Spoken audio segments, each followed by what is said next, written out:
മഹാനായ മൂസാ നബി അലൈഹിസ്സലാം അവിടുന്ന് ഒരു നാട്ടിൽ നിന്ന് മറ്റൊരു നാട്ടിലേക്ക് നാട് കടക്കുമ്പോ അവിടുന്ന് പടച്ചറബിന്റെ ദർബാറിലേക്ക് തന്റെ യാത്ര തുടങ്ങുന്നതിന് മുമ്പ് അള്ളാഹുവിന്റെ ദർബാറിലേക്ക് ഇരു കരങ്ങൾ ഉയർത്തിയിട്ട് അള്ളാഹുവിനോട് ദുആ ചെയ്യുന്നു. അല്ലാഹ് ശരിയായ മാർഗത്തിലേക്ക് നീ എന്നെ നയിക്കണേ അല്ലാഹ്.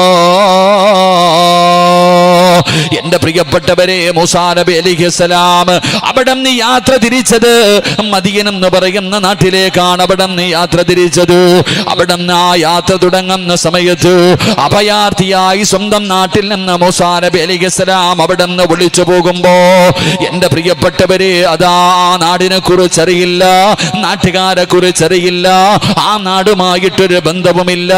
തന്റെ കണ്ണിന്റെ മുന്നിൽ കാണുന്ന നാട്ടിലേക്ക് മഹാനായ മൂസാ നബി അലൈഹിസ്സലാം അവിടുന്ന് യാത്ര തിരിക്കുമ്പോ അള്ളാഹുവിനോട് പറഞ്ഞത് എന്തെന്നറിയുമോ?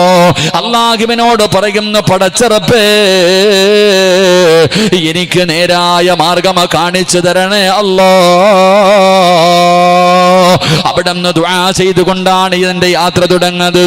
അവിടുന്ന് പടച്ചറബിനോട് ദുആ ചെയ്തിട്ടാണ് അവിടുന്ന് യാത്ര തുടങ്ങുന്നത്. എന്റെ പ്രിയപ്പെട്ടവരെ, ഈ ചരിത്രത്തിൽ നിന്ന് നമുക്ക് പഠിക്കാൻ കഴിയുന്ന ഒന്നാമത്തെ കാര്യം എന്താ? അതാ സത്യവിശ്വാസികൾ മനസ്സിലാക്കേണ്ട ഒരു കാര്യം എന്തെന്നറിയുമോ? ഏതൊരു കാര്യത്തിന് വേണ്ടി ഇറങ്ങി പുറപ്പെടുമ്പോഴും, ഏതൊരു വിഷയത്തിന് വേണ്ടി നീ ഇറങ്ങുന്ന സമയത്ത് നീ മനസ്സിലാക്കേണ്ട ഒന്നാമത്തെ കാര്യം എന്താ? നിന്റെ കഴിവ് കൊണ്ടല്ല, നിന്റെ പ്രവർത്തനങ്ങൾ കൊണ്ടല്ല. നീ മനസ്സിലാക്കേണ്ട ഒന്നാമത്തെ കാര്യം എന്തെന്നറിയുമോ? അല്ലാഹുവാണ് നിന്റെ കാര്യങ്ങൾ നടത്തി തരുന്നത്. പടച്ച റബ്ബാണ് നിന്റെ കാര്യങ്ങൾ നടത്തി തരുന്നത്. ആ ബോധം നിനക്കുണ്ടാകണം. അതുകൊണ്ട് നീ ഏത് കാര്യത്തിന് ഇറങ്ങുമ്പോഴും അല്ലാഹുവിനോട് ദുആ ചെയ്ത് സഹായം ചോദിച്ചിട്ട് വേണം പോകേണ്ടതെന്ന് അല്ലാഹുവിന്റെ പ്രവാചകൻ നബി മുഹമ്മദ് മുസ്തഫ സല്ലല്ലാഹു അലൈഹി വസല്ലമ തങ്ങൾ പഠിപ്പിക്കുകയാ. പരിശുദ്ധമായ ഖുർആൻ മൂസാ നബി അലൈഹിസ്സലാമിന്റെ ചരിത്രം പറയുമ്പോൾ അവിടുന്ന് മൂസാ നബിയുടെ ചരിത്രത്തിൽ നിന്ന് പഠിക്കേണ്ട ഒന്നാമത്തെ പാഠം, ഒരു അന്യനാട്ടിലേക്ക് യാത്രയ്ക്ക് വേണ്ടി ഇറങ്ങുന്ന മൂസാ നബി അലൈഹിസ്സലാം അള്ളാഹുവിനോട് ദുആ ചെയ്തു, പടച്ചോനെ നീ എന്നെ സഹായിക്കണേ അല്ലാ, എനിക്ക് ശരിയായ വഴി നീ കാണിച്ചു തരണേ തമ്പുരാനെ. അള്ളാഹുവേ നീ എന്നെ സഹായിക്കണം, എൻ്റെ കയ്യിലൊന്നുമില്ല, ഞാൻ കഴിവില്ലാത്തവനാ, എൻ്റെ കയ്യിലൊന്നുമില്ല, ഞാൻ കഴിവില്ലാത്തവനാ, അതുകൊണ്ട് നീ എന്നെ സഹായിക്കണേ എന്ന് അള്ളാഹുവിനോട് ദുആ ചെയ്തിട്ടാ മൂസാ നബി അലൈഹിസ്സലാം യാത്ര തുടങ്ങിയത്. അള്ളാഹു നമുക്ക് ഈമാൻ നൽകുമാറാകട്ടെ. പള്ളിയിലേക്ക് നിങ്ങൾ നടന്നു പോകണം, ഒരു ചുവട്ടിടിക്കും നിങ്ങൾക്ക് പ്രതിഫലമുണ്ട്. അതുകൊണ്ടാണ് മുത്തുനബി പറഞ്ഞത്, നിങ്ങൾ വെള്ളിയാഴ്ച പള്ളിയിലേക്ക് പോകുമ്പോൾ ഒരു വഴിയിലൂടെ പോകണം, തിരിച്ചു വരുമ്പോൾ മറ്റൊരു വഴിയിലൂടെ നിങ്ങൾ നടന്നു വരണം. കാരണം മലക്കുകൾ നിങ്ങൾക്ക് മുസാഫഹത്ത് ചെയ്യുന്നുണ്ട്, നിങ്ങളുടെ ഓരോ ചുവട്ടടികൾക്കും നിങ്ങൾക്ക് പ്രതിഫലമുണ്ടെന്ന് നബിയിനാ റസൂലുള്ളാഹി സ്വല്ലല്ലാഹു അലൈഹി വസല്ലം.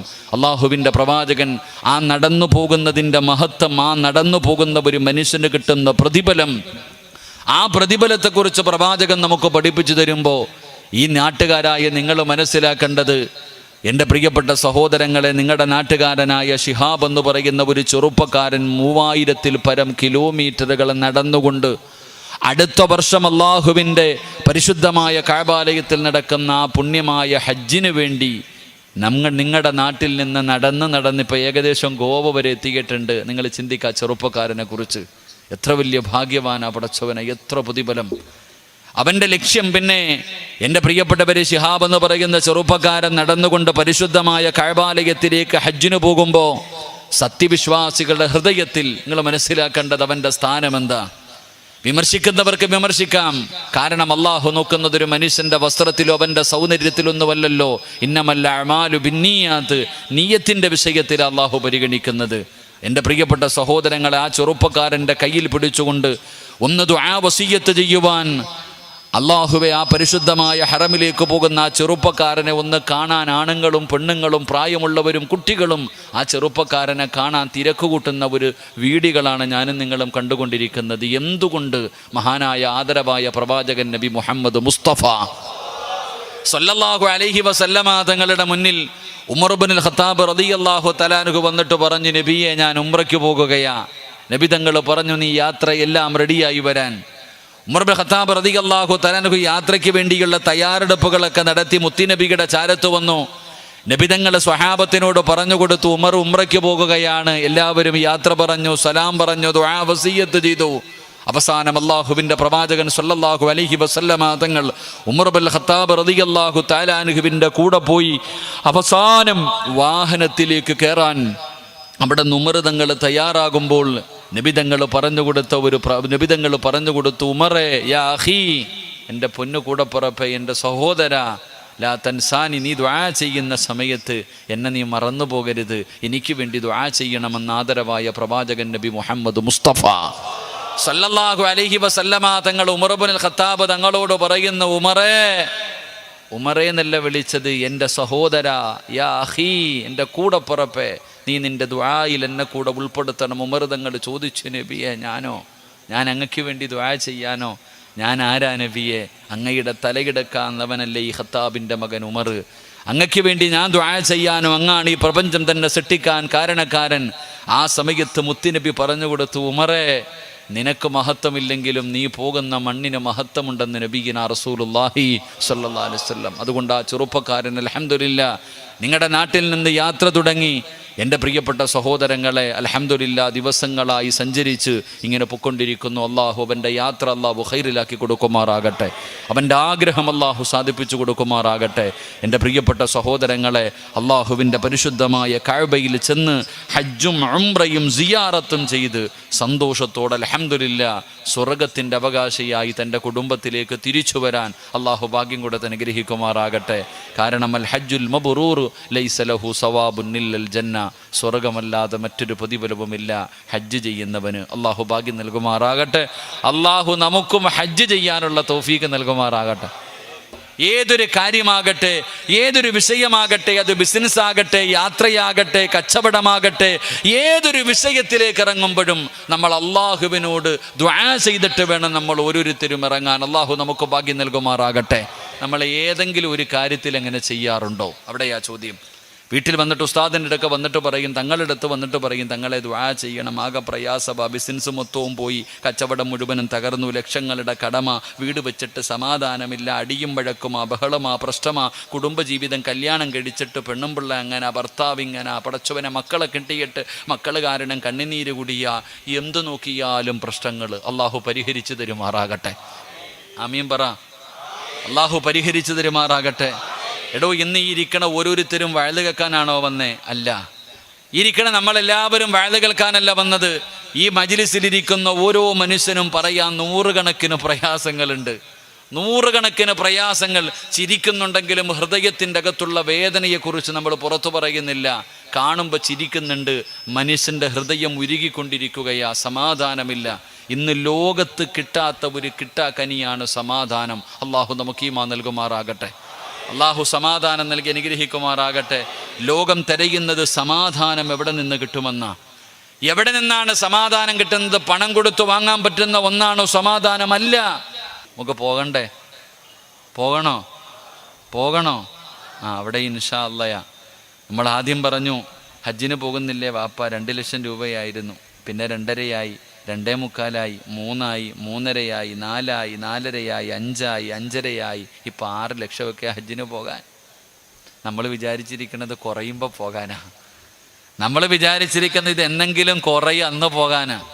എൻ്റെ പ്രിയപ്പെട്ട സഹോദരങ്ങൾ, അള്ളാഹു സമ്പത്തും സർവ്വതും തന്നിട്ട് ജീവിതത്തിൽ ഫർളായ ഹജ്ജ് പോലും ചെയ്യാൻ പോകാത്ത പല ആൾക്കാരും ഇപ്പോൾ ഇവിടെ നമ്മുടെ കൂട്ടത്തിലിരിപ്പുണ്ട്. ഹജ്ജിന് പോകണമെങ്കിൽ പൈസ വേണോ? എന്നിട്ട് നിങ്ങളാരും പോകാത്ത എന്താ? പൈസ ഇല്ലാത്തതുകൊണ്ടാ? പോട്ടെ, അള്ളാഹു രക്ഷപ്പെടുത്തുമാറാകട്ടെ. നിങ്ങൾ ചലിച്ചു വെക്കടോ, നിങ്ങളുടെ കയ്യിൽ 4-5 ലക്ഷം രൂപ എടുക്കാനില്ലാത്തത് കൊണ്ടാണോ നിങ്ങൾ ഹജ്ജിന് പോകാത്തത്? നിൻ്റെ വീടിൻ്റെ മതിൽ കെട്ടിയ പൈസ മതിയല്ലോ ഹജ്ജിന് പോകാൻ. പെണ്ണുമ്പുള്ള വീടിനകത്ത് സൂക്ഷിച്ചു വെച്ചിരിക്കുന്ന സ്വർണം വിറ്റാ പോരെ ഹജ്ജിന് പോകാൻ? വേറെ ഒന്നും കടം പേടിക്കണ്ട, വസ്തു വിൽക്കണ്ട. ആവശ്യത്തിലുപരിയായിട്ട് പൈസയുണ്ട് ഇല്ല എന്ന് പറയുന്നവൻ, ഉസ്താദേ പൈസയില്ല എന്ന് പറയുന്നവൻ ഇന്നിവിടെ നിന്ന് തിരിഞ്ഞു പോകുമ്പോൾ ഒന്ന് കാല് തെറ്റി താഴെ വീണു. ആശുപത്രി കൊണ്ടുപോയപ്പോൾ ഡോക്ടർ പറഞ്ഞു സർജറി ചെയ്യണം, ലക്ഷങ്ങൾ വേണം. എവിടുന്ന് വരുന്നു? വീട്ടിൽ മരമുണ്ട് കുലുക്കാനില്ലേ, അപ്പോൾ പൈസ കൊണ്ടുവരാനുണ്ട്. പെണ്ണുങ്ങളോട് വഴുതിൻ്റെ സദസ്സിൽ പറയും, എത്തീംഖാനകൾക്കും കോളേജുകൾക്കും പാവങ്ങൾക്കും അള്ളാഹുവിൻ്റെ പള്ളിക്ക് വേണ്ടി ഇല്ല ഉസ്താദേ, ഇല്ല ഉസ്താദേ, ഇല്ല ഉസ്താദേ. പള്ളിയുടെ പിരിവുമായി വീടിൻ്റെ മുന്നിൽ പോകുമ്പോൾ അവൻ ദാരിദ്ര്യം പറയുകയാ. പടച്ചോനെ. അവസാനം കള്ളം കയറിയിട്ട് പോലീസുകാരൻ ചോദിച്ചു, എന്തൊക്കെ നഷ്ടപ്പെട്ടു? 55 പവനും 55 പവൻ പോയി ഉസ്താദേ, 10-20 ലക്ഷം പോയി. അപ്പോൾ ഉണ്ട് വീടിനകത്തില്ലേ? അപ്പം ഞാൻ നിങ്ങളോട് ചോദിച്ച ഒരു ചോദ്യം, പണമുണ്ടെങ്കിലാണ് ഹജ്ജ് നിർബന്ധമാകുന്നത്, വേറെ വിഷയം. പക്ഷേ പണമുണ്ടായിട്ടും നിങ്ങളിൽ പലരും പോയി ഹജ്ജ് ചെയ്തിട്ടില്ല. അപ്പം പഠിക്കേണ്ടത് പണമല്ല. അള്ളാഹു ഈമാൻ നൽകുമാറാകട്ടെ. എടാ, പണമുള്ള ഒരു പണക്കാരനോട് ചോദിക്കുന്നു, ഹജ്ജിന് പോകണ്ടേ, ഉംറയ്ക്ക് പോകണ്ടേ? പോകണം ഉസ്താദേ, ഇൻഷാ അല്ലാ, കടവുണ്ട്, ബുദ്ധിമുട്ടുണ്ട്, ഇൻഷാ അല്ലാ, എല്ലാം തീർത്ത് പതുക്കെ പോകാം. വാടക വീട്ടിൽ കിടക്കുന്ന ഒരു പാവപ്പെട്ടമായ മനുഷ്യനോട് ചോദിക്കുന്നു, ഹജ്ജിന് പോകണ്ടേ, ഉംറയ്ക്ക് പോകണ്ടേ? മറുപടി എന്തെന്നറിയോ? മരിക്കുന്നതിന് മുമ്പ് പോകണം ഉസ്താദേ, ആഗ്രഹം. അപ്പം ആദ്യം വേണ്ടത് ആഗ്രഹമാണ്. അള്ളാഹു ഈമാൻ നൽകുമാറാകട്ടെ. പൈസയെക്കാൾ നമുക്ക് വേണ്ടത് എന്തെന്നറിയോ? അള്ളാഹുവിൻ്റെ പരിശുദ്ധമായ കഅബയിൽ പോകണം, ഹജ്ജ് ചെയ്യണമെന്നുള്ള ആർത്തി, ആഗ്രഹം. ആഗ്രഹമുണ്ടെങ്കിൽ മാത്രമേ അള്ളാഹു നമ്മളെ സഹായിക്കൂ. അള്ളാഹു ആഗ്രഹം നമുക്ക് നൽകി അനുഗ്രഹിക്കുമാറാകട്ടെ. ഇനി പറ, ഹജ്ജിന് പോകണോ? ഉറക്കപ്പറ, പോണോ? ഇൻഷാ അല്ലാ പറ ചങ്ങാതി. ഇത്ര സൗണ്ടേ ഉള്ളോ? ആവശ്യമില്ലാത്തതിന് റോഡിൽ കിടന്ന് വിളിക്കാൻ നല്ല ശബ്ദമാണ്. റോഡിൽ കിടന്നിട്ട് ഒരു പ്രയോജനവുമില്ലാത്ത വിഷയത്തിൽ കഷമ്പര കാണുന്ന രീതിയിൽ പൊക്കിയിട്ട് ഇങ്ങനെ വിളിക്കാൻ നല്ല ആർജവ, ഒരു പ്രയോജനമില്ല അതുകൊണ്ട്. എന്നാൽ ഇന്നിവിടെ ഇരുന്നൊരു ഇൻഷാ അല്ലാ പറഞ്ഞാൽ അള്ളാഹുവിൻ്റെ പരിശുദ്ധമായ കഅബാലയത്തിൽ പോകാം. ചിലപ്പോൾ ഈ ഇൻഷാ അല്ലായ്ക്ക് പകരമായിരിക്കും അള്ളാഹു ചിലപ്പോൾ സ്വർഗം തരുന്നത്. അള്ളാഹു ഈമാൻ നൽകുമാറാകട്ടെ. ഇനിയൊരു ഇൻഷാ അല്ലാ പറഞ്ഞേ. അപ്പം അൽഹംദുലില്ലാ, ചെറുതായിട്ട് ഇങ്ങനെ മൂവായി വരുന്നുണ്ട്. ഇനി അങ്ങോട്ട് വന്നോളും. അള്ളാഹു ഈമാൻ തരുമാറാകട്ടെ. അപ്പം എൻ്റെ പ്രിയപ്പെട്ട സഹോദരങ്ങൾ, അൽഹംദുലില്ലാ, ശിഹാബിൻ്റെ നാട്ടുകാരായ നിങ്ങളോട് യാത്രയെക്കുറിച്ചാണ് ഇന്ന് പ്രസംഗിക്കുന്നത്. യാത്ര, ഖുർആൻ പറഞ്ഞല്ലോ നിങ്ങൾ യാത്ര ചെയ്യണം. അള്ളാഹുവിൻ്റെ വിശുദ്ധമായ ഖുർആൻ പറഞ്ഞു നിങ്ങൾ യാത്ര ചെയ്യണം. യാത്രയ്ക്ക് വലിയ പ്രാധാന്യം നൽകുന്നുണ്ട്. യാത്ര ചെയ്യണമെന്നാണ് ഖുർആൻ പറഞ്ഞത്. ഭൂമിയുടെ നാനാഭാഗങ്ങളിൽ നിങ്ങൾ സഞ്ചരിക്കണം. വെറും മൈസൂറും ഗോവയും ഊട്ടിയും കൊടൈക്കനാലും മൂന്നാറും മാത്രം പോയാൽ പോരാ. അള്ളാഹു പറയുന്നു പോകാൻ പല സ്ഥലങ്ങളിലും നിങ്ങൾ ചെല്ലണം. അള്ളാഹുവിൻ്റെ ദൃഷ്ടാന്തങ്ങൾ കാണാൻ, അള്ളാഹുവിൻ്റെ ദൃഷ്ടാന്തങ്ങളെക്കുറിച്ച് പഠിക്കാൻ നിങ്ങൾ യാത്ര ചെയ്യണമെന്ന് അള്ളാഹുവിൻ്റെ വിശുദ്ധമായ ഖുർആൻ പറയുമ്പോൾ, എൻ്റെ പ്രിയമുള്ള സഹോദരങ്ങളെ, സഹോദരിമാരെ, അള്ളാഹുവിൻ്റെ വിശുദ്ധമായ ഖുർആൻ 114 അധ്യായങ്ങൾ, 6600-ൽ പരം വരുന്ന ആയത്തുകൾ. ആ പരിശുദ്ധമായ ഖുർആൻ സൂറത്തുൽ ബഖറ മുതൽ സൂറത്തുൻ നാസ് വരെയുള്ള 114 അധ്യായങ്ങളിലൂടെ ഞാനും നിങ്ങളും കണ്ണോടിച്ചു നോക്കിയാൽ ആ ഖുർആനിൽ ഒരുപാട് ചരിത്രങ്ങൾ കാണാം, ഒരുപാട് മുന്നറിയിപ്പുകളും താക്കീതുകളും ഗുണപാഠങ്ങളും. അള്ളാഹു നിങ്ങളുടെ മുൻഗാമികൾക്ക് കൊടുത്ത ശിക്ഷകളെക്കുറിച്ച്, നരകത്തെക്കുറിച്ച്, സ്വർഗത്തെക്കുറിച്ച്, മരണത്തെക്കുറിച്ച്, ഖബറിനെക്കുറിച്ച്, എൻ്റെ പ്രിയപ്പെട്ടവരെ, നരകത്തിൻ്റെ തട്ടുകളെക്കുറിച്ച്, സിറാത്തിനെ കുറിച്ച്, മീസാനിനെ കുറിച്ച്, ഹൗദുൽ കൗസറിനെ കുറിച്ച് പരിശുദ്ധമായ ഖുർആൻ ഒരുപാട് സ്ഥലങ്ങളിൽ നമുക്ക് പലമായ ചരിത്രങ്ങളും പാഠങ്ങളും പഠിപ്പിച്ചു തരുമ്പോ ആ പരിശുദ്ധമായ ഖുർആൻ എടുത്തു നോക്കിയാൽ ഒരു മനോഹരമായ ചരിത്രം കാണാം. മഹാനായ കലീമുല്ലാഹി മൂസാ നബി അലൈഹിസ്സലാം, അല്ലാഹുവിൻ്റെ പ്രവാചകനായ മൂസാ നബി അലൈഹിസ്സലാമിൻ്റെ മനോഹരമായ ഒരു ചരിത്രം കാണാം. എൻ്റെ പ്രിയപ്പെട്ടവരെ, ഫിർഔനിൻ്റെ കൊട്ടാരത്തിൻ്റെ അകത്ത് വളരെ സന്തോഷത്തോടെ ജീവിച്ചിരുന്ന മഹാനായ കലീമുല്ലാഹി മൂസാ നബി അലൈഹിസ്സലാം അവിടുന്ന് പടച്ചവനെ അബദ്ധത്തിൽ ഒരു മനുഷ്യനെ തല്ലുകയാണ്. ബനു ഇസ്രായേൽ പെട്ട ഒരു മനുഷ്യനെ വളരെ ക്രൂരമായ രീതിയിൽ അവിടുന്ന് പീഡിപ്പിക്കുന്നത് കണ്ടപ്പോ എൻ്റെ പ്രിയപ്പെട്ടവരെ, മൂസാ നബി അലൈഹിസ്സലാമിൻ്റെ ചരിത്രം അറിയുമല്ലോ. ഒരു മനുഷ്യനെ യഥാ അവിടുന്ന് തല്ലുകയാണ്. ആ തല്ലുകൊണ്ട് ആ മനുഷ്യൻ മരണപ്പെട്ടു പോയി. അവസാനം മൂസാ നബി അലൈഹിസ്സലാം ഫിർഔനിൻ്റെ കൊട്ടാരത്തിൽ നിന്ന് മദീന എന്ന് പറയുന്ന നാട്ടിലേക്ക് പരിശുദ്ധമായ ഖുർആൻ സൂറത്തുൽ ഖസസിന്റെ 22 മുതലുള്ള 28 വരെയുള്ള ആയത്തുകൾ, ആ ആയത്തുകളിൽ അല്ലാഹു സുബ്ഹാനഹു വ തആല മൂസാ നബി അലൈഹിസ്സലാം അതാ മദീന എന്ന് പറയുന്ന രാജ്യത്തേക്ക് പോയ ചരിത്രം ഇങ്ങനെ വിശദീകരിക്കുകയാണ്. മൂസാ നബി നാട് വിട്ടുപോയ ചരിത്രമുണ്ടല്ലോ. ഫിർഔനിന്റെ കൊട്ടാരത്തിൻ്റെ അകത്ത് ജീവിച്ചിരുന്ന മഹാനായ മൂസാ നബി അലൈഹിസ്സലാം അവസാനം ഈജിപ്തിൽ നിന്ന് എൻ്റെ പ്രിയപ്പെട്ട സഹോദരങ്ങളെ മദിയൻ എന്ന് പറയുന്ന ഒരു നാട്ടിലേക്ക് നാട് വിട്ടുപോയ ഒരു ചരിത്രം അള്ളാഹുവിൻ്റെ ഖുർആൻ പഠിപ്പിക്കുന്നുണ്ട്. ആ ചരിത്രം പറഞ്ഞു തരുന്ന ചില ഗുണപാഠങ്ങളുമുണ്ട്. അള്ളാഹു പഠിക്കാൻ ഭാഗ്യം നൽകുമാറാകട്ടെ. മൂസാ നബി അലൈഹിസ്സലാം വലിയ കോപമുള്ള, പെട്ടെന്ന് ദേഷ്യം വരുന്ന പ്രവാചകനാണ് മൂസാ നബി അലൈഹിസ്സലാം. വല്ലാത്ത ആരോഗ്യവുമാണ് മൂസാ നബിക്ക്. നിങ്ങളുടെ മൂസാ നബിയുടെ ചരിത്രം എടുത്ത് വായിച്ചു നോക്ക്. സാക്ഷാൽ അസ്റായീലിൻ്റെ കണ്ണുവരെ അടിച്ചു പൊട്ടിച്ച പ്രവാചകനാ മഹാനായ കലീമുല്ലാഹി മൂസാ നബി അലൈഹിസ്സലാം. ആരുടെ കണ്ണടിച്ചു പൊട്ടിച്ചു? ആരുടെ കണ്ണടിച്ചു പൊട്ടിച്ചു? സഹീഹുൽ ബുഖാരിയിൽ ഹദീസ് കാണാം, ഞാൻ വെറുതെ പറഞ്ഞതല്ല. അസ്റായീൽ അലൈഹിസ്സലാമിൻ്റെ കണ്ണുവരെ തല്ലി പൊട്ടിച്ചിട്ട് അസ്റായീൽ അള്ളാഹിനടുക്കെ പോയി പരാതി പറഞ്ഞ ചരിത്രം നമുക്ക് ഹദീസിൽ കാണാം. അപ്പോൾ പ്രവാചകന്മാരിൽ പെട്ടെന്ന് കോപം വരുന്ന ആളാണ്. എന്താ ആരോഗ്യം? ഒരടിക്ക് ഒരാൾ മരിച്ചു പോകണമെങ്കിൽ ആ ആരോഗ്യത്തെക്കുറിച്ചൊന്ന് ചിന്തിച്ച് നോക്കിക്കേ. അള്ളാഹു നമുക്ക് ആഫിയത്തുള്ള ദീർഘായുസ് നൽകി അനുഗ്രഹിക്കുമാറാകട്ടെ. ആ മൂസാ നബി അലൈഹിസ്സലാം എൻ്റെ പ്രിയപ്പെട്ട സഹോദരങ്ങളെ മദീന എന്ന് പറയുന്ന നാട്ടിലേക്ക് മൂസാ നബിയുടെ മുന്നിലേക്ക് ഒരാൾ ജനത വന്നിട്ട് പറഞ്ഞു കൊടുത്തു, മൂസാ, ഫിർഔനിൻ്റെ കിങ്കിരന്മാർ, ഫിർഔനിൻ്റെ അനുയായികൾ നിന്നെ പിടിക്കാൻ വരുന്നുണ്ട്, വേണമെങ്കിൽ രക്ഷപ്പെട്ടുകൊള്ളാൻ. ഇട്ടിരുന്ന വസ്ത്രത്തോടെ മൂസാ നബി അലൈഹിസ്സലാം അവിടെ നിന്ന് നാടുവിടുകയാണ്. മദീന എന്ന് പറയുന്ന സ്ഥലത്തേക്ക് നാടുവിടുകയാ. ആ നാടുവിടുന്നതിനെ കുറിച്ച് പരിശുദ്ധമായ ഖുർആൻ അവിടെ നിന്ന് പരിചയപ്പെടുത്തുമ്പോൾ ആ യാത്രയിൽ നിന്ന് നമുക്ക് പഠിക്കാൻ കഴിയുന്ന പാഠമെന്താ? അല്ലാഹുവിന്റെ വിശുദ്ധമായ ഖുർആൻ വലമ്മാ തവജ്ജഹ തിൽഖാഅ മദിയന ഖാല അസാ റബ്ബി അയ്യഹ്ദിയനി സവാഅ സബീൽ. അല്ലാഹുവിന്റെ വിശുദ്ധമായ ഖുർആൻ അതാ മഹാനായ കലീമുല്ലാഹി മൂസാ നബി അലൈഹിസ്സലാം മദീന എന്ന് പറയുന്ന സ്ഥലത്തിന്റെ നേരെ തിരിഞ്ഞു നിന്നപ്പോ, ആ മദീന എന്ന് പറയുന്ന നാട്ടിലേക്ക് തിരിഞ്ഞു നിന്നിട്ട് മൂസാ നബി അലൈഹിസ്സലാം പടച്ച റബ്ബിന്റെ മുന്നിലേക്ക് കൈകൾ ഉയർത്തിയിട്ട് ഖാല അസാ റബ്ബി അയ്യഹ്ദിയനി സവാഅ സബീൽ. അല്ലാഹുവിനോട് ദുആ ചെയ്യുന്ന പടച്ച റബ്ബേ, എന്റെ രക്ഷിതാവായ അല്ലാഹ്, ശരിയായ മാർഗത്തിലേക്ക് നീ എന്നെ നയിക്കണേ അല്ലാഹ്. മഹാനായ മൂസാ നബി അലൈഹിസ്സലാം അവിടെ നിന്ന് ഒരു നാട്ടിൽ നിന്ന് മറ്റൊരു നാട്ടിലേക്ക് നാട് കടക്കുമ്പോ അവിടെ നിന്ന് പടച്ച റബ്ബിന്റെ ദർബാറിലേക്ക് തന്റെ യാത്ര തുടങ്ങുന്നതിന് മുമ്പ് അല്ലാഹുവിന്റെ ദർബാറിലേക്ക് ഇരു കരങ്ങൾ ഉയർത്തിയിട്ട് അല്ലാഹുവിനോട് ദുആ ചെയ്യുന്നു, അല്ലാഹ്, ശരിയായ മാർഗത്തിലേക്ക് നീ എന്നെ നയിക്കണേ അല്ലാഹ്. എന്റെ പ്രിയപ്പെട്ടവരെ, മൂസാ നബി അലൈഹിസ്സലാം അവിടെ നിന്ന് യാത്ര തിരിച്ചത് മദീന എന്ന് പറയുന്ന നാട്ടിലേക്കാണ്. അവിടെ നിന്ന് യാത്ര തിരിച്ചത്. അവിടെ നിന്ന് ആ യാത്ര തുടങ്ങുന്ന സമയത്ത് അഭയാർത്ഥിയായി സ്വന്തം നാട്ടിൽ നിന്ന് മൂസാ നബി അലൈഹിസ്സലാം അവിടെ നിന്ന് വിളിച്ചു പോകുമ്പോ എന്റെ പ്രിയപ്പെട്ടവരെ, അതാ നാടിനെ കുറിച്ചറിയില്ല, നാട്ടുകാരെ കുറിച്ചറിയില്ല, ആ നാടുമായിട്ടൊരു ബന്ധവുമില്ല. തന്റെ തന്റെ കണ്ണിന്റെ മുന്നിൽ കാണുന്ന നാട്ടിലേക്ക് മഹാനായ മൂസാ നബി അലൈഹിസ്സലാം അവിടെ നിന്ന് യാത്ര തിരിക്കുമ്പോ അല്ലാഹുവിനോട് പറഞ്ഞത് എന്തെന്നറിയുമോ? അല്ലാഹുവിനോട് പറയുന്ന, പടച്ച റബ്ബേ, എനിക്ക് നേരായ മാർഗം കാണിച്ചു തരണേ അല്ലാഹ്.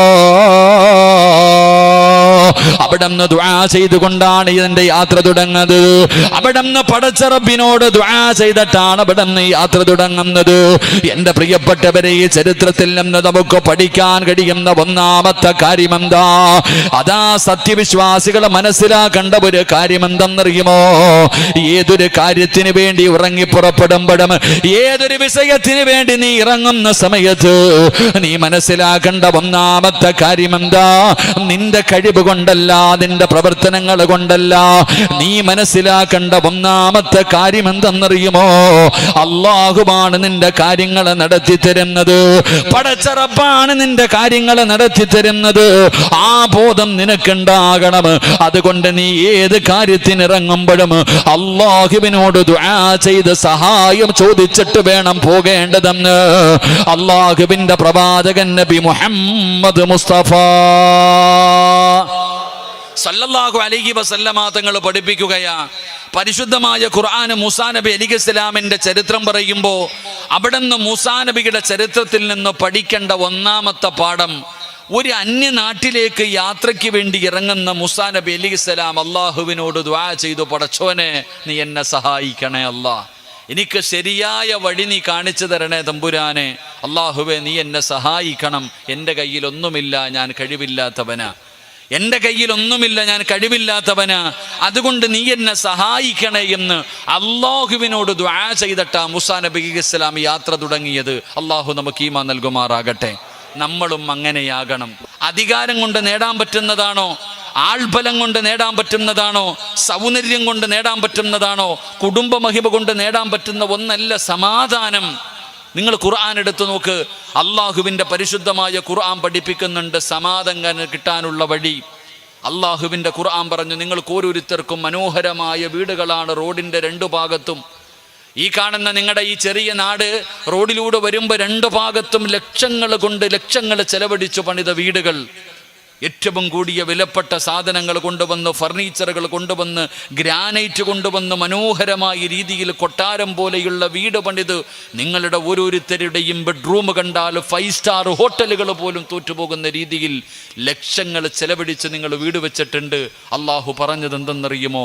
വല്ലാഹു ജഅല ലക്കും മിൻ ബുയൂത്തിക്കും സഖന, വീട് സമാധാനം തരുന്ന ഒരിടമാ, വീട് സമാധാനം തരുന്ന ഒരിടമ. എൻ്റെ പ്രിയപ്പെട്ട സഹോദരങ്ങളെ, നിങ്ങൾ ചിന്തിക്ക്, കഷ്ടപ്പെട്ട് ഒരു വീട് വെച്ചിട്ട് ആ വീടിൻ്റെ അകത്ത് സമാധാനത്തോടെ നിങ്ങൾക്ക് ഉറങ്ങാൻ പറ്റുന്നുണ്ടോ? അള്ളാഹു നമുക്ക് ഈമാൻ നൽകുമാറാകട്ടെ. അല്ല പറഞ്ഞതെന്താ?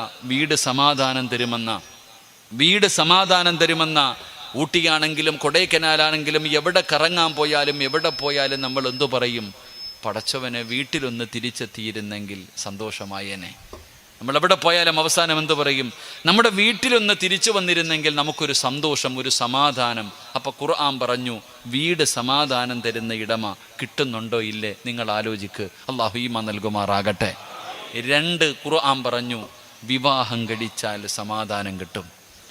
അള്ളാഹുവിൻ്റെ വിശുദ്ധമായ ഖുർആൻ പറയുന്നു, വിവാഹം കഴിച്ചാൽ സമാധാനം കിട്ടും, കല്യാണം കഴിച്ചാൽ സമാധാനം കിട്ടും. അള്ളാഹു നൽകി അനുഗ്രഹിക്കുമാറാകട്ടെ. ഉണ്ടോ? അതൊരു വല്ലാത്ത ചോദ്യവാ, നെഞ്ചത്ത് കുത്തുന്ന ചോദ്യവാ. വിവാഹം കഴിച്ചാൽ സമാധാനം കിട്ടുമെന്ന് ഖുർആൻ പറയുന്നുണ്ട്. നിങ്ങളെന്ത് പറയണത്? പടച്ചോനെ ഉസ്താദെ, എന്ന് കല്യാണം കഴിച്ചോ അന്നത്തോടു കൂടി ആ സമാധാനം ജീവിതത്തിൽ നിന്ന് പോയി. അള്ളാഹു കാത്തുരക്ഷിക്കുമാറാകട്ടെ. വിവാഹം കഴിച്ചിട്ട് സമാധാനം ഉണ്ടോ? പറയടോ, ഉണ്ടോ? അള്ളാഹു നൽകി അനുഗ്രഹിക്കുമാറാകട്ടെ. അള്ളാഹു നൽകി അനുഗ്രഹിക്കുമാറാകട്ടെ. കല്യാണം കഴിച്ചവരൊക്കെ ഒന്ന് കൈപൊക്കിക്കേ. ഞാൻ ചോദിച്ചത് മനസ്സിലായില്ല. ചിലരൊക്കെ കൈ പൊങ്ങണില്ല. അണ്ണാ രംഗം ഓർക്കാം, പൊക്കുവാപ്പ. വിവാഹം കഴിച്ച് രണ്ടാമതിന് പെണ്ണ് കെട്ടിക്കാനാണോ എന്നാ? അല്ല, നീ എന്ത് കെട്ടാനാ ഈ പ്രായത്തിൽ? അള്ളാഹു ആഫിയത്തുള്ള ദീർഘായുസ് നൽകുമാറാകട്ടെ. ദുനിയാവിലെ ഭാര്യയെ, ഇവിടെ കല്യാണം കഴിച്ച, വിവാഹം കഴിച്ച നിന്റെ ഭാര്യയെ സ്വർഗത്തിലും ഭാര്യയായിട്ട് കിട്ടാൻ ആഗ്രഹമുണ്ടോ? ഉണ്ടോ? ഒന്ന് കൈ പൊക്കിക്കേ. നേരത്തെ പൊക്കിയ പല കൈ ഇപ്പം പൊങ്ങിയെന്നറിയണ്ട, അതാ ഞാൻ പറഞ്ഞേ. പലരും കൈ പൊക്കണില്ല. കാരണം എന്തേ? ഉസ്താദെ, ഇവളെ ഇവിടെ തന്നെ സഹിക്കാൻ പറ്റണില്ല, ഇനി സ്വർഗത്തിലുണ്ടോയെന്നാ ചോദിക്കണേ. സ്റ്റേജിലിരുന്ന് ആരും പൊക്കിയില്ലയോ? ലൈവ് കണ്ടുകൊണ്ടിരിക്കുന്നുണ്ട്. വീട്ടിൽ പോകുമ്പോൾ ചോദിക്കും, എന്തേ പൊക്കാഞ്ഞെന്ന്. അള്ളാഹു ഈമാൻ നൽകും. തങ്ങളെ വിട്ടാലല്ല, അള്ളാഹു ആഫിയത്തുള്ള ദീർഘായുസ് കൊടുക്കുമാറാകട്ടെ. അപ്പോൾ 2 ഞാൻ എന്താ പറഞ്ഞ, കല്യാണം കഴിച്ച സമാധാനം കിട്ടും. ഉണ്ടോ? അള്ളാഹു നമുക്ക് ഈമാൻ തരുമാറാകട്ടെ. 3 ഖുർആൻ പറയുകയാ, മക്കളുടെ മുഖത്ത് നോക്കിയാൽ സന്തോഷമുണ്ടാകും, സമാധാനം. മക്കളുടെ മുഖത്ത് നോക്കിയാൽ സമാധാനം കിട്ടും. നമ്മുടെ മക്കളുടെ മുഖത്ത് നോക്കിയാൽ ഉള്ള സമാധാനം പോകും. അള്ളാഹു കാക്കുമാറാകട്ടെ. അല്ലേ? സ്വന്തം മക്കളുടെ മുഖത്ത് നോക്കുമ്പോൾ അന്യവൻ്റെ ഒരു കുട്ടിയെ കണ്ട ചെള്ളയെ പിടിക്കുക, കവളി പിടിക്കും, മോനെ സുഖമാണോടാ, എന്തൊരു ചിരി കളി. വല്ലവൻ്റെ മക്കളെ കണ്ട, സ്വന്തം മക്കളെ കണ്ട എങ്ങനെ സമാധാനം കിട്ടാനാ? പടച്ചവനെ തലയിൽ കുരുവിക്ക് കൂടുവെച്ചതുപോലെ കുറച്ച് മുടി, പിന്നെ കഴുത്തിലും കയ്യിലും ചരടും, അതുപോലെ തന്നെ കുറേ തൊടലും, പിന്നെ ഒരു കീറിയ പാൻറ്റും. അള്ളാഹു ആയാലും അവൻ്റെ കോലം കണ്ടാൽ തന്നെ അള്ളാഹുവേ, നമ്മളെ പടച്ചവൻ നമ്മുടെ മക്കളെ കാത്തുരക്ഷിക്കുമാറാകട്ടെ. ഇതൊരു സങ്കടം എന്നറിയോ? സ്വന്തം മകന് പണ്ട് ആ പോകുന്ന കുട്ടി ഇന്ന അബൂബക്കർ ഹാജിയുടെ മകനാ, അല്ലെങ്കിൽ ഇന്ന ആളുടെ മകന, അന്തസ്സോടെ പറയാൻ ധൈര്യം. ഇന്നോ ഹാജിയാരുടെ മോൻ്റെ കോലം കണ്ടോടാ പടച്ചോനെ. പള്ളിയുടെ മുന്നിൽ ഇരുന്നിട്ട്, പണ്ട് പള്ളിയുടെ മുന്നിൽ ഇരുന്നിട്ട് കാരണവന്മാർ പറയും അത് അബൂബക്കറിൻ്റെ മകനാ, അൽഹംദുലില്ലാ നല്ലവൻ, 5 നേരം നിസ്കാരെല്ലാം. ഇന്ന് ചോദിക്കുന്നത് ആരടാ? അബൂബക്കറിൻ്റെ മോനോ? എന്താ ഇങ്ങനെ നടക്കണേ? എന്താ ഇങ്ങനെ നടക്കണേ? വാപ്പാനോട് പണ്ടുള്ളവർ പറയും ഇവൻ എൻ്റെ മകനാണ് എന്ന്. വാപ്പയും ഉമ്മയും അഭിമാനത്തോടെ പറയും ഇവൻ എൻ്റെ മകനാ, ഇവൻ എൻ്റെ മകളാ. ഇന്ന് വാപ്പായ്ക്ക് തന്നെ പറയാൻ പേടിയ, കാരണം അങ്ങനത്തെ കോലത്തിലാണ് മക്കൾ നടക്കുന്നത്. അള്ളാഹു കാത്തുരക്ഷിക്കുമാറാകട്ടെ. എൻ്റെ പ്രിയപ്പെട്ടവർ, ഇതിൻ്റെയൊക്കെ വിഷയം ഞാൻ പറഞ്ഞു വന്നത്, ഏത് കാര്യം ചെയ്യാൻ വേണ്ടി തീരുമാനിച്ചാലും ആദ്യം ചെയ്യേണ്ടത് അള്ളാഹുവിൻ്റെ മുന്നിൽ 2 റക്അത്ത് നിസ്കരിക്കണം. ഞാൻ പറഞ്ഞതല്ല, മഹാനായി നബി മുഹമ്മദ് മുസ്തഫ സല്ലല്ലാഹു അലൈഹി വസല്ലമ തങ്ങൾ പറഞ്ഞു അള്ളാഹുവിൻ്റെ മുന്നിൽ ബറക്കത്തുണ്ടാകുന്ന. ഉസ്താദെ, എനിക്ക് കച്ചവടം, കട തുടങ്ങി ബറക്കത്തില്ല, വീട് കെട്ടി ബറക്കത്തില്ല, സമാധാനമില്ല, സന്തോഷമില്ല. എങ്ങനെ ഉണ്ടാകാനാ? തുടക്കം തന്നെ പിഴച്ചില്ലേ? അള്ളാഹു കാത്തുരക്ഷിക്കുമാറാകട്ടെ. അതുകൊണ്ട് ഇനിയെങ്കിലും നിങ്ങൾ ശ്രദ്ധിക്ക് എൻ്റെ പ്രിയപ്പെട്ട സഹോദരങ്ങളെ. മഹാനായ ആദരവായ പ്രവാചകൻ നബി മുഹമ്മദ് മുസ്തഫ സല്ലല്ലാഹു അലൈഹി വസല്ലമ തങ്ങളുടെ മുന്നിലേക്ക് ഒരു സ്വഹാബി കടന്നു വരികയാണ്. അള്ളാഹുവിൻ്റെ പ്രവാചകന്റെ മുന്നിലേക്ക് കടന്നു വന്നു. യാ റസൂലല്ലാഹ്, അള്ളാന്റെ നബിയേ, ഞാനൊരു പുതിയ കച്ചവടം തുടങ്ങാൻ പോവുകയാണ്, ഞാനൊരു പുതിയ ബിസിനസ് തുടങ്ങാൻ പോവുകയാണ് നബിയേ, ഞാൻ ആദ്യമായിട്ട് എന്തേ ചെയ്യേണ്ടത്? അള്ളാഹുവിൻ്റെ പ്രവാചകന്റെ മുന്നിൽ ഒരു ചെറുപ്പക്കാരനായ സ്വഹാബി വന്ന് ചോദിക്കുമ്പോ റസൂലുള്ളാഹ് പറഞ്ഞു കൊടുത്ത മറുപടി എന്തെന്നറിയുമോ? ഈ സദസ്സിലിരിക്കുന്ന എൻ്റെ പ്രിയപ്പെട്ട മാതാപിതാക്കളോട് പറയുകയാണ്, വീട് കെട്ടാൻ തീരുമാനിക്കുന്നവന്, കച്ചവടം തുടങ്ങാൻ തീരുമാനിക്കുന്നവന്, പെണ്ണ് കാണാൻ തീരുമാനമെടുക്കുന്നവന്, മോനെ, ഏത് കാര്യം ചെയ്യാൻ തീരുമാനിക്കുമ്പോഴും നീ ആദ്യമായിട്ട് ചെയ്യേണ്ട കാര്യം എന്തെന്നറിയുമോ? അള്ളാഹുവിൻ്റെ പ്രവാചകൻ അവിടെന്ന് പറഞ്ഞു, സ്വഹാബാ, അള്ളാഹുവിൻ്റെ റസൂൽ അവിടെന്ന് പറയുന്നതിൽ പടച്ച റബ്ബിന്റെ സഹായം വേണോ? അള്ളാഹു നിനക്ക് ബർക്കത്ത് ചെയ്യണോ? നിന്റെ കച്ചവടത്തിൽ ബർക്കത്ത് വേണോ? നിന്റെ സമ്പത്തിൽ ബർക്കത്ത് വേണോ? നിന്റെ കുടുംബ ജീവിതത്തിൽ ബർക്കത്ത് വേണോ? നിന്റെ മക്കളിൽ ബർക്കത്ത് വേണോ? നിന്റെ ഭക്ഷണത്തിൽ ബർക്കത്ത് വേണോ? നിന്റെ ആയുസ്സിൽ ബർക്കത്ത് വേണോ? അള്ളാഹു നൽകിയിരിക്കുന്ന എല്ലാ നല്ല കാര്യങ്ങളിലും നിനക്ക് ബർക്കത്ത് വേണോ? ഇതൊക്കെ നിലനിൽക്കണോ? നിനക്ക് സമാധാനം വേണോ? അള്ളാഹുവിന്റെ പ്രവാചകനോട് ചോദിക്കുന്നു, യാ റസൂലല്ലാഹ്, അള്ളാന്റെ നബിയേ, ഞാനൊരു പുതിയ കച്ചവടം തുടങ്ങാൻ പോവുകയാണ്, ആദ്യമായിട്ട് ചെയ്യേണ്ടത് എന്തെന്ന് ലോകത്തിന്റെ നേതാവിനോട് ചോദിച്ചപ്പോ അള്ളാഹുവിന്റെ പ്രവാചകൻ പറഞ്ഞു കൊടുത്ത മറുപടി, സ്വഹാബാ, 2 റക്അത്ത് നമസ്കരിച്ചിട്ട് നീ ദുആ ചെയ്യുന്ന നബി മുഹമ്മദ് മുസ്തഫ